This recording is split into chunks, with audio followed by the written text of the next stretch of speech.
Hello everyone and welcome back to Math Bold Master. আৰম্ভ কৰোঁ আমাৰ আজিৰ সেশনটো। তো আজিৰ সেশনটো হ'ব এটা প্ৰেক্টিছ সেশন। তো আমি সাবট্ৰেকশন আৰু এডিশন কেনেকৈ কৰে দুটা ফ্ৰেকশনৰ হেতু আজি আমি ভিজুৱেলি কেইটামান প্ৰেক্টিছ প্ৰবলেমে বুজিবলৈ চেষ্টা কৰিম। So let us begin. Okay, first question ইয়াতে দিছে দুটা ফ্ৰেকশন দিছে 1/6 plus 3/4. তো 1/6 প্ৰথমতে আমি ভিজুৱেলি বুজিলোঁ। তো ইয়াতে এটা হোল দিছে 1/6 ৰ মিনিংটো এইটো হৈছে ডিনমিনেটৰ 6 টোৰ মিনিং হৈছে আমাৰ ছটা ইকুৱেল পাৰ্টছ আছে 1 2 3 4 5 and 6 ঠিক আছে তাৰপিছত ইয়াতে 1 নিউমাৰেটৰত আছে তাৰমানে এটা পাৰ্ট শেড কৰা আছে তাৰমানে ছটাৰ পৰা এটা পাৰ্ট সিলেক্ট কৰিছো ওকে নেক্সটত আছে আমাৰ 3/4 তো তাৰমানে কি হৈছে সেম হোলটোৱে লৈছে বাট এইবাৰ কি কৰিছে এই সেম হোলটো কিন্তু চাৰিটা পাৰ্টত ইকুৱেল পাৰ্টত ডিভাইড কৰি পেলাই তিনটা পাৰ্ট সিলেকশন কৰিছে সেইটো হৈছে 3/4 এতিয়া আমাক কৈছে এই দুটাক এড কৰি পেলাই যোনটো ফাইনেল আনসাৰ হয় এইটো আমি ভিজুৱেলি উলিয়াব লাগিব বাট কৰাৰ আগতে এটা বস্তু আমি কেয়াৰফুল থাকিব লাগিব যে দুইটাৰে ডিনমিনেটৰ ডিফাৰেন্ট হয় তো যেহেতু দুইটাৰে ডিনমিনেটৰ ডিফাৰেন্ট হয় আমি কি কৰিম সেম ডিনমিনেটৰ কৰিবলৈ চেষ্টা কৰিম তো এতিয়া আমি 6 ৰ টেবুলটো চাওঁ বিকজ 6 আৰু 4 দুইটাৰ ভিতৰতে সবতকৈ ডাঙৰ নম্বৰ হয় তো 6 ৰ টেবুলত কি হয় 6 1 * 6 6 2 * 12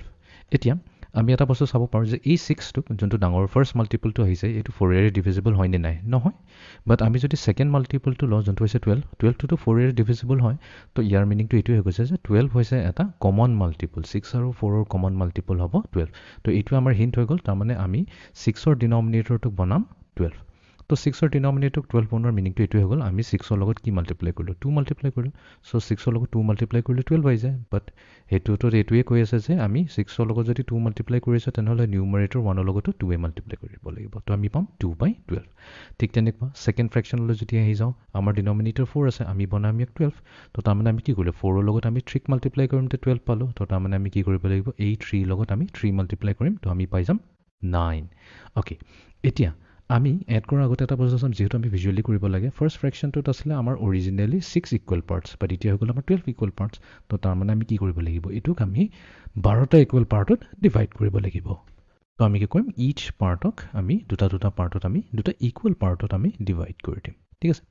ঠিক তেনেকৈ আমাৰ তলত কি আছে তলৰটোত আছে চাৰিটা ইকুৱেল পাৰ্ট যোনটো এইটো ডিনমিনেটৰ কৈছে বাট আমি এইটো বনাব লাগিব 12 ইকুৱেল পাৰ্টছলৈ তো আমি কৈছো যে 4 পৰা 12 হৈ যাবলৈ আমি 3 পাৰ্টছ কৰিব লাগিব মানে 3 ৰে মাল্টিপ্লাই কৰিব লাগিব তো হেতু এটা হিন্ট হৈ যায় যে মানে ইচ পাৰ্টক আমি কি কৰিম 3 পাৰ্টছত এনেকা ডিভাইড কৰি দিম তো এইটো এটা পাৰ্ট হৈ গ'ল এইটো এটা পাৰ্ট হৈ গ'ল তো এনেকুৱাকৈ আমাৰ 12টা টোটাল তলৰখনিটো পাৰ্ট আহি যাব তো এতিয়া আমি ক্যালকুলেট কৰি ললে হল কেটা পোৰশন শেড আছে তো এইটো পোৰশন হৈ গ'ল আমাৰ একচুয়ালি এটা ডিভাইড কৰি দিয়াৰ লগে লগে ইচ পোৰশন কি হৈ যাব 1/12 হৈ যাব তো ওপৰত দুটা 1/12 আছে তো হেতুটো হৈ গ'ল 2/12 যোনটো আমাৰ ইয়াতে অলৰেডি দিয়া আছে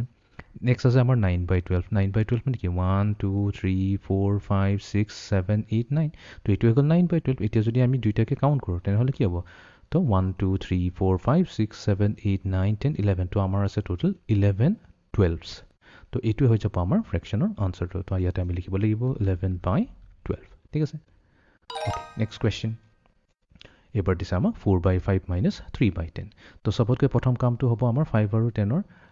কমন মাল্টিপলটো উলিয়াব লাগিব তো আমি ডাঙৰ মাল্টিপলটো লওঁ ডাঙৰ নম্বৰটো হৈছে 10 তো 10 ৰ ফাৰ্স্ট মাল্টিপলটো হৈছে 10 তাৰ পিছত আহিছে আমাৰ 20 এণ্ড সো অন এটো গৈ থাকিব এতিয়া আমি চাম ফাৰ্স্ট নম্বৰটো 5 এৰে ডিভিজিবল হয় নে নাই ইয়েস 5 এৰে ডিভিজিবল হয় তো তাৰ মানে এইটো হৈ যাব আমাৰ কমন মাল্টিপল তো তাৰ মানে আমি কি কৰিব লাগিব 5 ডিনমিনেটৰটোক আমি 10 বনাব লাগিব তো 5 ৰ পৰা 10 বনাবলৈ আমি কি কৰিলো 5 ৰ লগত আমি 2 মাল্টিপ্লাই কৰিলো তো তাৰ মানে নিউমাৰেটৰ হৈ যাব আমাৰ 8 তো 8/10 মাইনাস এতিয়া সেকেন্ড ফ্ৰেকশনৰ ডিনমিনেটৰ যেহেতু 10 আছে তো আমি এটো একো চেঞ্জ কৰিব নালাগে তো এতিয়া আমি আহিছো ওপৰৰ ফ্ৰেকশনটোলৈ মানে ওপৰৰ হোলটোত আমাৰ অৰিজিনেলি কেটা আছে 1 2 3 4 5 5 ইকুৱেল পাৰ্টছ যেহেতু ডিনমিনেটৰত আছে 5 বাট এতিয়া আমি কি কৰিব লাগিব 10 ইকুৱেল পাৰ্টছ কৰিব লাগিব তো 10 ইকুৱেল পাৰ্টছৰ কাৰণে আমি কি কৰি দিম তো ইচ পাৰ্টক আমি 2 ইকুৱেল পাৰ্টছত ডিভাইড কৰি দিম তো এইটো হৈ গ'ল আমাৰ ইচ পাৰ্টত ইকুৱেল পাৰ্টত আমাৰ ডিভাইড হৈ গ'ল তো এতিয়া আমি কাউন্ট কৰি লওঁ 1 2 3 4 5 6 7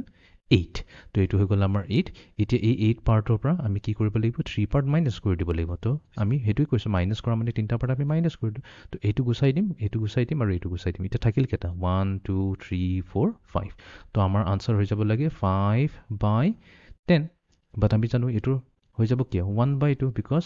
5 এৰে ডিভিজিবল হয় আৰু 10 ও 5 এৰে ডিভিজিবল হয় দুইটাৰে ফেক্টৰ 5 হয় কাৰণ আমি সিম্পলিফাই কৰাৰ পিছত আমি পাই যাম হাফ তো এইটোৰ আনসাৰ আহি যাব লাগে আমাৰ 1/2 Okay, next question. এবাৰ আছে 2/4 - 2/3 তো আমি কি কৰিব লাগিব 4 আৰু 3 কমন মাল্টিপল উলাব লাগিব তো 4 ৰ টেবুলত আছে 4 1 * 4 এইটো 3 ৰে ডিভিজিবল হয় নে নাই নহয় দেন আমি যাম নেক্সট টু লৈ 4 টু যা 8 3 ৰে ডিভিজিবল হয় নে নাই নহয় দেন আমি যাম থাৰ্ড মাল্টিপল লৈ 4 3 যা 12 তো এইটো যাব নে নাই ইয়েছ এইটোৱে হৈ যাব তেনেহ'লে আমাৰ কমন মাল্টিপল 12 বিকজ এইটো 3 ৰে ডিভিজিবল হয় 4 টেবুলত আছে 3 ৰে ডিভিজিবল যায় সেইকাৰণে আমি এইটো কমন মাল্টিপল কৈছোঁ তো তাৰ মানে আমি কি কৰিব লাগিব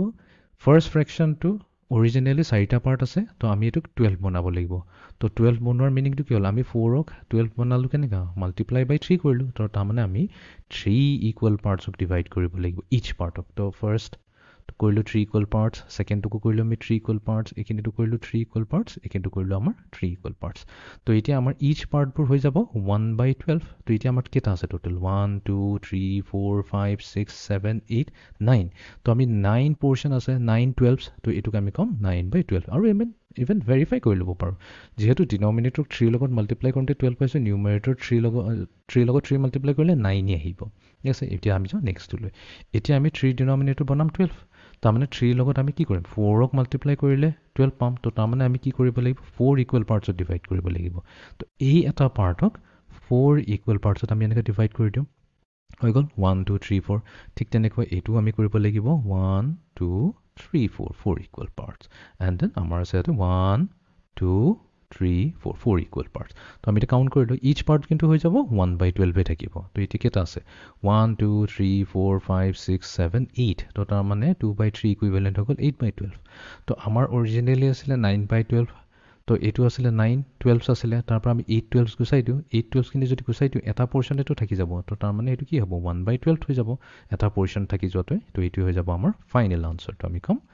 1/12 or 1/12 অ'কে এতিয়া আমি যাওঁ লাষ্ট কুৱেশ্যনটো লৈ তো হাফ প্লাছ 1/4 তো হাফ আৰু 4ৰ কমন 2 আৰু 4ৰ কমন মাল্টিপল কি হ'ব ভেৰি চিম্পল তো প্ৰথমতে আমি 4 ষ্টাৰ্ট কৰোঁ 4ৰ টেবুলত ফাৰ্ষ্ট নাম্বাৰটো আহিছে 4 যোনটো 2 ডিভিজিবল যায় তো তাৰমানে 4 হৈ যাব আমাৰ কমন মাল্টিপল তো আমি কি কৰিম 2ৰ ডিনমিনেটৰটোক আমি 4 বনাবলৈ চেষ্টা কৰিম ছেকেণ্ড ডিনমিনেটৰটোত প্ৰব্লেম নাই কাৰণ অলৰেডি 4 আছে তো তাৰমানে ফাৰ্ষ্টৰ যোনটো আমাৰ হোলটোক আছে সেইটোক আমি 4 ইকুৱেল পাৰ্টছত ডিভাইড কৰিব লাগিব ঠিক আছে 4 ইকুৱেল পাৰ্টছত ডিভাইড কৰি দিয়াৰ লগে লগে এতিয়া ইচ পাৰ্ট কিমান হৈ যাব ইচ পাৰ্ট হৈ যাব আমাৰ 1/4 তো এইফালে হৈ গ'ল 1/4 1/4 আৰু 1/4 ঠিক আছে ছেকেণ্ডটো কি হৈ গ'ল আমাৰ ছেকেণ্ডটো